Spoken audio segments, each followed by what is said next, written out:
रख रख त्या रानातून थोडं पुढं जाऊ गड्या, पाऊल थकलं नाही गड्या, पाऊल थकलं नाही.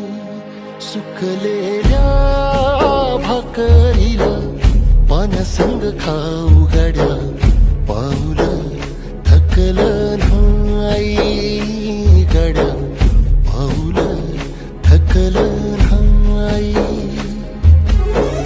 झालो बरबाद जरी बसला घाव उरी, कलेची आग सार जाळून बी जाईना. अडला घास असा काळा वनवास असा, पण यो ध्यास अजून बी माग राहीना. फिरला त्यो वासा घर, फिरलं नाही गड्या.